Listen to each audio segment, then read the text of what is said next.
সংবাদ সবাইকে স্বাগত জানাচ্ছি। আমি ফিরোজ তোহা। শুরুতেই সংবাদ শিরোনাম জানিয়ে দিব সর্বশেষ গুরুত্বপূর্ণ আপডেট বাংলা সংবাদ। শুরুতেই জানিয়ে দিব শাটডাউন কর্মসূচিতে বিএনপির সমর্থন। কোটা সংস্কারের দাবিতে আন্দোলনকারীদের ডাকা সারা দেশে কমপ্লিট শাটডাউন কর্মসূচিতে সর্বাত্মক সমর্থন জানিয়েছে বিএনপির নেতাকর্মীরা। আজ বিএনপির সিনিয়র যুগ্ম মহাসচিব রুহুল কবির রিজভী এক সংবাদ সম্মেলনে এসব কথা জানান। এরপর জানিয়ে দিব কোটা নিয়ে যা বললেন প্রধানমন্ত্রী। কোটা নিয়ে আন্দোলনকারীদের ধৈর্য ধারণ করতে আহ্বান জানিয়েছেন প্রধানমন্ত্রী শেখ হাসিনা। তিনি বলেছেন, সরকার হাইকোর্টের রায়ের বিরুদ্ধে আদালতে আবেদন করেছে। আমার বিশ্বাস আমাদের ছাত্রছাত্রীরা ন্যায় বিচার পাবে। এদিকে ভিসির অনুমতি পেয়ে ঢাবির মিছিল ছত্রভঙ্গ করা হয়েছে জানিয়েছে পুলিশ। ঢাকা বিশ্ববিদ্যালয়ে কোটা সংস্কার আন্দোলনকারীরা বিশ্ববিদ্যালয়ের উপাচার্য বাসভবন থেকে একটি মিছিল নিয়ে টিএসসির দিকে অগ্রসর হলে police sound grenade, rubber bullet এবং টিয়ারশেল ছোড়ে। তখন আন্দোলনকারীদের সঙ্গে পুলিশের ব্যাপক সংঘর্ষ চলে। এ সময় আন্দোলনকারীরা পুলিশের দিকে ইটপাটকেল ছুটতে থাকেন। বৈষম্যবিরোধী ছাত্র আন্দোলনের অন্যতম সমন্বয়ক হাসনাত আবদুল্লাহ বলেন, গায়েবানা জানাজা শেষে তারা শান্তিপূর্ণভাবে মিছিল শুরু করেন। সেখানে পুলিশ হামলা চালায়। জানিয়ে দিব ঢাবি উপাচার্যের বাসভবনে জরুরি বৈঠকে শিক্ষামন্ত্রী। কোটা আন্দোলন নিয়ে উদ্ভূত পরিস্থিতিতে ঢাকা বিশ্ববিদ্যালয়ের ঢাবির উপাচার্যের বাসভবনে বৈঠক করেছেন শিক্ষামন্ত্রী ব্যারিস্টার মহিবুল হাসান চৌধুরী। আজ রাতে ঢাবি ভিসির বাসভবনে প্রবেশ করেন তিনি। এদিকে মেয়র হানিফ ফ্লাইওভারের টোল প্লাজায় আগুন। রাজধানী যাত্রাবাড়ি এলাকায় হানিফ ফ্লাইওভারের টোল প্লাজায় আগুন দিয়েছে দুর্বৃত্তরা। ফায়ার সার্ভিসের 2টি ইউনিট রওনা হলেও পুলিশ প্রোটেকশনের অভাবে পৌঁছতে পারছে না। এই ঘটনায় ঢাকা চট্টগ্রাম মহাসড়কে যান চলাচল বন্ধ হয়ে গেছে। পরিস্থিতি নিয়ন্ত্রণ করতে র্যাব, পুলিশ ও বিজিবি কাজ করছে। সেই সঙ্গে সাউন্ড গ্রেনেড ও রাবার বুলেট ছুড়ে কোটা আন্দোলনকারীদের সরিয়ে দেওয়ার চেষ্টা করা হচ্ছে। এবং সর্বশেষ জানিয়ে দিব আওয়ামী লীগ নেতাদের 11টি মোটরসাইকেল পুড়িয়ে দিল আন্দোলনকারীরা। গাইবান্ধায় কোটা সংস্কার আন্দোলনে বিক্ষোভ থেকে জেলা আওয়ামী লীগের কার্যালয়ের সামনে রাখা 11টি মোটরসাইকেল পুড়িয়ে দিয়েছে আন্দোলনরত শিক্ষার্থীরা। এই ঘটনায় আহত হয়েছে অন্তত 10 জন নেতাকর্মী। প্রিয় দর্শক, এতক্ষণ শুনছিলেন সংবাদ শিরোনাম, এবারে বিস্তারিত। তবে তার আগে বন্ধুরা, আপনি কোন স্থান থেকে আমাদের সংবাদটি দেখছেন কমেন্ট করে জানিয়ে দিন বন্ধুরা এই সংবাদ সম্পর্কে আপনার মূল্যবান মতামত। আর প্রিয় দর্শক, আপনি যদি আমাদের চ্যানেলে নতুন হয়ে থাকেন, সংবাদটি দেখতে দেখতে চ্যানেলটি সাবস্ক্রাইব করে রাখুন। একটি অনুরোধ করব, ভিডিওটিতে একটি লাইক দিয়ে দিন। আপনার বন্ধুদের মাঝে সোশ্যাল মিডিয়ায় সংবাদটি শেয়ার করে সবাইকে জানার সুযোগ করে দিন। এবারে বিস্তারিত। শাটডাউন কর্মসূচিতে বিএনপির সমর্থন। কোটা সংস্কারের দাবিতে আন্দোলনকারীদের ডাকা সারা দেশে কমপ্লিট শাটডাউন কর্মসূচিতে সর্বাত্মক সমর্থন দিয়েছে বিএনপি। বুধবার 17 জুলাই রাতে ভার্চুয়ালি সংবাদ মাধ্যমে সংক্ষিপ্ত সংবাদ সম্মেলনে দলের স্থায়ী কমিটির সদস্য সিদ্ধান্তের কথা জানান বিএনপির সিনিয়র যুগ্ম মহাসচিব রুহুল কবির রিজভী। তিনি বলেছেন, আপনারা জানেন, সাধারণ ছাত্রছাত্রীরা তাদের ন্যায্য এবং শান্তিপূর্ণ আন্দোলন চালিয়ে যাচ্ছে। শিক্ষার্থীদের এই শান্তিপূর্ণ আন্দোলনে পুলিশ সশস্ত্র ছাত্রলীগের হিংস্র আক্রমণে 7 জন নিহত হয়েছে। এছাড়াও আজও আন্দোলনরত সাধারণ ছাত্রছাত্রীদের উপর র্যাব, পুলিশ, বিজিবির ব্যাপক হামলায় অনেকেই আহত হয়েছেন। এই রক্তাক্ত হামলায় বিএনপির জাতীয় স্থায়ী কমিটির সভায় গৃহীত সিদ্ধান্ত অনুযায়ী সরকারি চাকরি কোটা সংস্কারের যৌক্তিক দাবিতে বৈষম্য বিরোধী ছাত্র আন্দোলনের ডাকা আগামীকাল বৃহস্পতিবার সারা দেশে কমপ্লিট শাটডাউন কর্মসূচিতে সর্বাত্মক সমর্থন জানানো হয়েছে। অর্থাৎ আজ শিক্ষার্থীরা যে সর্বাত্মক শাটডাউন কর্মসূচি দিয়েছে সেটি বিএনপি সমর্থন করছে। একই সঙ্গে কমপ্লিট শাটডাউন কর্মসূচিতে দেশের আপামর জনগণকে অংশগ্রহণ এর আহ্বান জানান রুহুল কবির রিজভী। তিনি বিএনপির পক্ষ থেকে এই কর্মসূচিতে জনগণ এবং এর অংশগ্রহণের জন্য জোরালো আহ্বান জানাচ্ছি।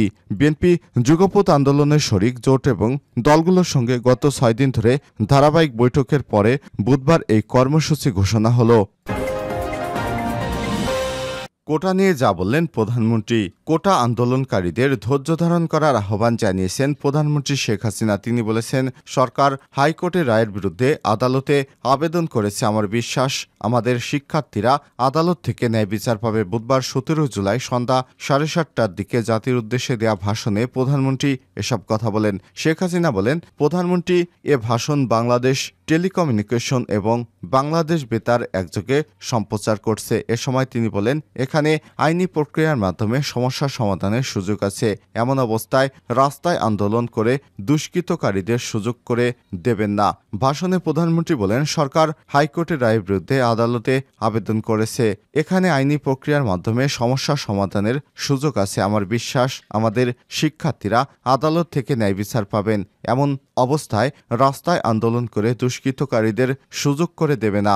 শেখ হাসিনা আরও বলেন, কোটা সংস্কার আন্দোলনে ঢুকে যারা হত্যাকাণ্ড, লুটপাট ও নাশকতা চালিয়েছে তাদের শাস্তির মুখোমুখি করা হবে। হত্যাকাণ্ড সহ যেসব অনভিপ্রেত ঘটনা ঘটেছে, সুষ্ঠু বিচার এবং ন্যায় বিচারের স্বার্থে সেসব বিষয়ে বিচার বিভাগেও তদন্ত করা হবে। উল্লেখ্য, দেশজুড়ে শিক্ষার্থীদের তুমুল আন্দোলনের মুখে 2018 সালের 4 অক্টোবর সরকারি চাকরিতে নারী কোটা 10%, মুক্তিযোদ্ধা কোটা 30% এবং জেলা কোটা 10% বাতিল করে পরিপত্র জারি করে সরকার। সেখানে বলা হয়েছিল, নবম থেকে 13তম গ্রেডে পদে সরকারি চাকরিতে নিয়োগের ক্ষেত্রে মেধার ভিত্তিতে নিয়োগ দিতে হবে। ওইসব গ্রেডে পদে সরাসরি নিয়োগ বিদ্যমান কোটা বাতিল করা হলো। এই পরিপত্র চ্যালেঞ্জ করে রিট করেন মুক্তিযোদ্ধা সন্তান এবং প্রজন্ম কমান্ডো কাউন্সিলের সভাপতি ওয়াহিদুল ইসলাম সহ 7 শিক্ষার্থী। এর পরিপ্রেক্ষিতে গত 7 জুলাই 2018 সালে জারিকৃত পরিপত্রটি অবৈধ ঘোষণা করে হাইকোর্ট। এরপর থেকে সারা দেশে বিভিন্ন বিশ্ববিদ্যালয়ে শিক্ষার্থীরা ফুঁসে ওঠেন। কোটা পুনর্বহালের দাবিতে নানা স্থানে বিক্ষোভ করে কোটা বিরোধীরা। ঢাবি ছাড়াও বিক্ষোভ হয় জাবি, জবি, রাবি, 7 কলেজ সহ দেশের স্বনামধন্য বিভিন্ন কলেজে। এর মধ্যে গত মঙ্গলবার দিনব্যাপী রাজধানী সহ দেশের বিভিন্ন স্থানে, বিশেষ করে শিক্ষা প্রতিষ্ঠানগুলোতে রক্তক্ষয়ী সংঘর্ষ এবং হামলার ঘটনা ঘটে। এতে অন্তত 6 জন নিহত হয়। নিহতদের মধ্যে চট্টগ্রামে 3 জন, ঢাকায় 2 জন, রংপুরে 1 জন রয়েছে।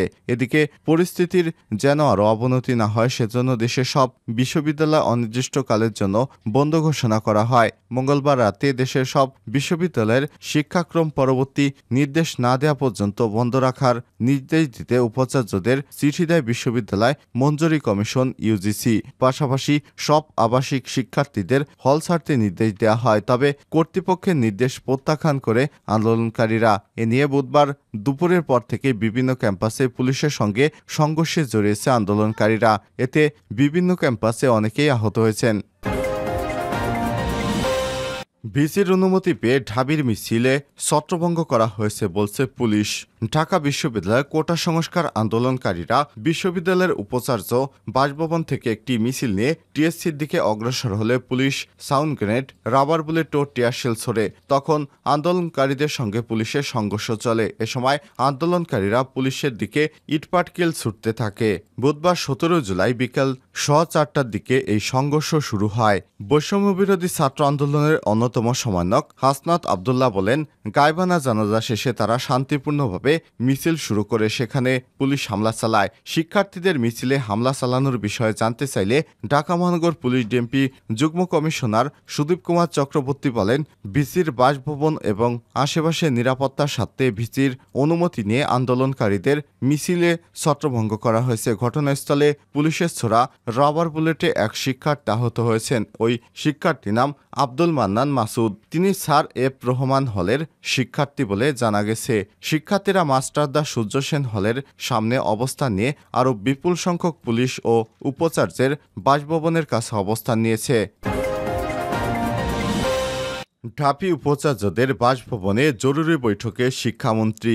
কোটা আন্দোলন নিয়ে উদ্ভূত পরিস্থিতিতে ঢাকা বিশ্ববিদ্যালয়ের ঢাবি উপাচার্যদের বাসভবনে বৈঠক করেছে শিক্ষামন্ত্রী ব্যারিস্টার মহিবুল হাসান চৌধুরী। বুধবার 17 জুলাই রাতে ঢাবি বিসির বাসভবনে প্রবেশ করেন তিনি। এর আগে এদিন দুপুরে সরকারের নির্দেশনা মেনে সিন্ডিকেট সভা করে বিশ্ববিদ্যালয় বন্ধ এবং শিক্ষার্থীদের হল ছাড়ার ঘোষণা দেয় ঢাবি প্রশাসন। এদিকে বুধবার সন্ধ্যায় জাতির উদ্দেশ্যে দেওয়া ভাষণে কোটা আন্দোলন আন্দোলন প্রসঙ্গে প্রধানমন্ত্রী শেখ হাসিনা বলেন, কিছু মহল কোটা আন্দোলনের সুযোগ নিয়ে সন্ত্রাসী কর্মকাণ্ডে লিপ্ত হয়েছে, যা খুবই বেদনাদায়ক এবং দুঃখজনক। অহেতুক কতগুলো জীবন ঝরে গেল। ভাষণের শুরুতে শেখ হাসিনা বলেন, আজকে অত্যন্ত বেদনা ভারাক্রান্ত মন নিয়ে আপনাদের সামনে উপস্থিত হয়েছি।